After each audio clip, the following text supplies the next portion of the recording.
My name is Nick Brand. I'm the Director of Corporate Programs at the Chicago Council on Global Affairs, and thank you all for joining us this evening. I'd like to take this opportunity to welcome George Friedman to the Chicago Council. I believe it's his first time here, so thank you so much for being with us. No place is really pacific for very long. I mean, neither the United States, we have constant wars, okay? Europe will, I suspect, not return to the 31 years, but it will return to humanity. They will have their wars, they will have their peace, they will live their lives. It will not be 100 million dead, but the idea of the European exceptionalism, I think, is the one suffering the first death. There will be conflict. There was conflict in Yugoslavia, and there's certainly conflict now in Ukraine. As to the relationship to the United States, we no longer have a relationship with Europe. We have a relationship with Romania, we have a relationship with France. There is no Europe to have a relationship with. Yes, the gentleman in the fourth row over here. Excuse me. By the way, I'm a subscriber. Thank Is Islamic extremism really the major threat to the United States, and will it die on its own, or will it keep growing? It is a problem to the United States. It is not an existential threat. It has to be dealt with, but it has to be dealt with proportionately. We have other foreign policy interests.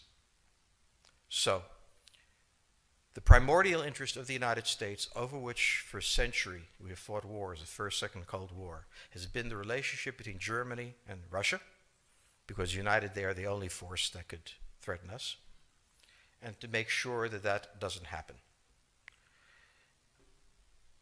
If you're a Ukrainian, is essentially reach out to the only country that will help you, which is the United States.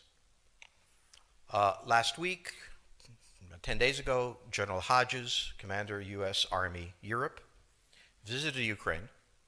He announced that U.S. trainers would now officially be coming, not just unofficially coming.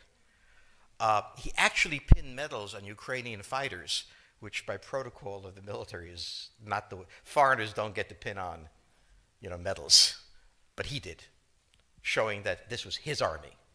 He then left and in the Baltics announced that the United States would be pre-positioning armor, artillery, and other equipment in the Baltics, Poland, Romania, and Bulgaria, which is a very interesting point. So the United States, and now yesterday the United States announced that it would be sending weapons. Tonight, of course, they denied it, but they are. The weapons will go. In all of this, the United States has acted outside the context of NATO. Because NATO has to have a 100% vote. Any one country can veto anything. And the Turks will veto it just for giggles. The point is that the United States is prepared to create a cordon sanitaire around Russia. Russia knows it. Russia believes that the United States intends to break the Russian Federation. I think that, as Peter Lorre put it, we don't want to kill you, we just want to hurt you a little bit. Either way, we are back in the old game.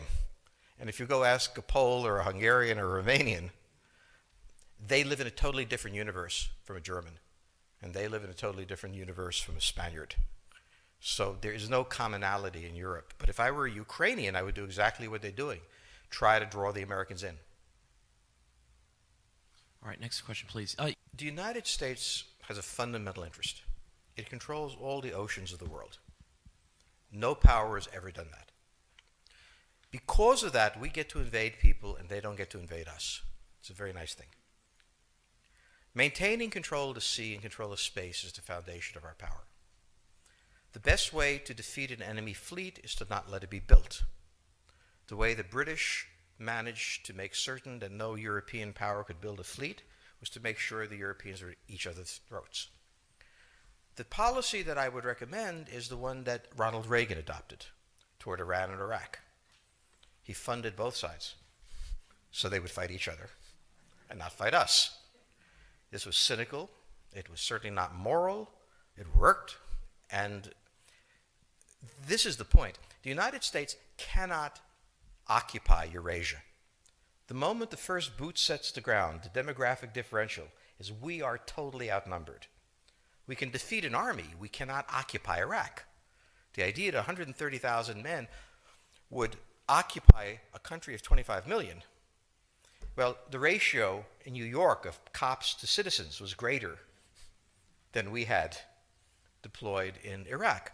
So we don't have the ability to go across, but we do have the ability to first support various contending powers so they concentrate in themselves with political support, some economic support, military support, advisors, and in extremis do what we did in Japan, in Vietnam, in Iraq, and in Afghanistan, spoiling attacks.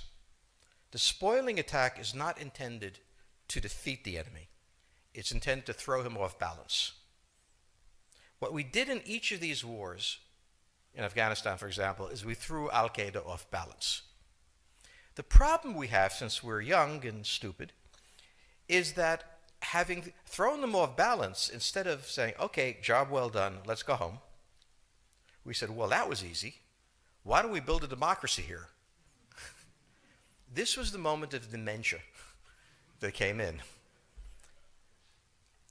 The answer, therefore, is the United States cannot constantly be intervening throughout Eurasia. It must be selectively intervening and very rarely. That is the extreme moment. We cannot, as the first step, send American troops. And when we send American troops, we have to clearly understand what the mission is, limit it to that, and not develop all sorts of psychotic fantasies. So hopefully we've learned that this time. It takes a while for kids to learn lessons. But I think you're absolutely right. We cannot, as an empire, do that. Britain didn't occupy India. It took various Indian states and turned them against each other and provided some British officers for an Indian army. The Romans did not send vast armies out there. It placed kings like, various kings it created under the emperor, and those kings were responsible for maintaining the peace. Pontius Pilate was an example. So empires that are directly governed by the empire, like the Nazi Empire, fail. No one has that much power. You have to have a level of cleverness. However, our problem is not yet that. It is actually admitting that we have an empire. So we haven't even gotten to that point where we don't think we can kind of go home and it'll be over and done. And so we're not even ready for chapter 3 of the book. Next question, please. Yes, the gentleman right here in the fourth row.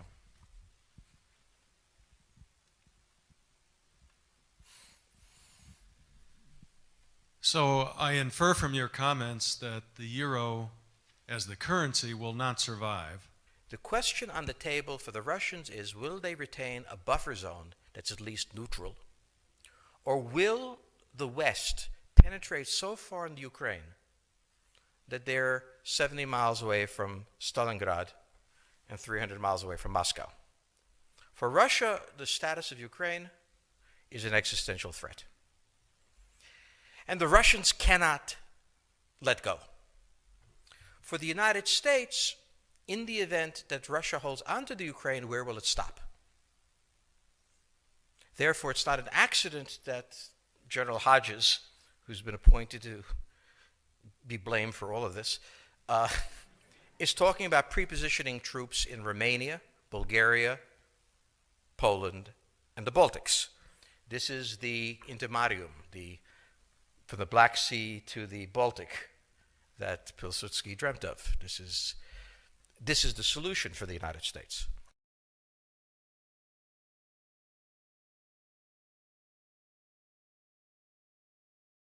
The issue to which we don't have the answer is, what will Germany do? So the real wild card in Europe is that as the United States builds this cordon sanitaire, not in Ukraine, but to the west, and the Russians try to figure out how to leverage the Ukrainians out, we don't know the German position. Germany is in a very peculiar position. Its former Chancellor Gerhard Schroeder is on the board of Gazprom. They have a very complex relationship to the Russians. The Germans themselves don't know what to do. They must export. The Russians can't take up the export. On the other hand, if they lose the free trade zone, they need to build something different. For the United States, the primordial fear is Russian capital, Russian technology, German technology and German capital, Russian natural resources, Russian manpower, as the only combination that has for centuries scared the hell out of the United States. So how does this play out? Well, the U.S. has already put its cards on the table. It is the line from the Baltics to the Black Sea.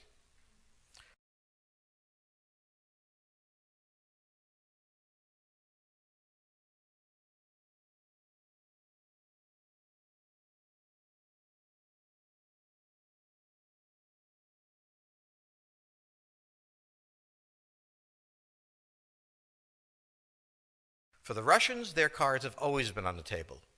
They must have at least a neutral Ukraine, not a pro-Western Ukraine. Belarus is another question. Now, whoever can tell me what the Germans are going to do is going to tell me about the next 20 years of history.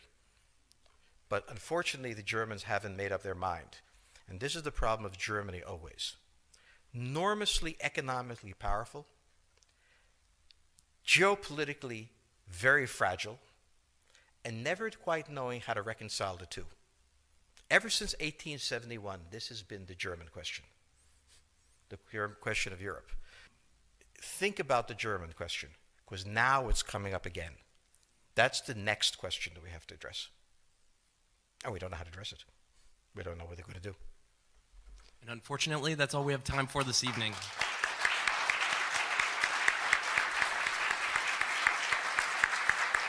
Thank you so much. Thank you so much, George Friedman. He'll be signing copies of his book in the rear of the room. Thank you as well to the Chicago Club for co-sponsoring this evening. Good night.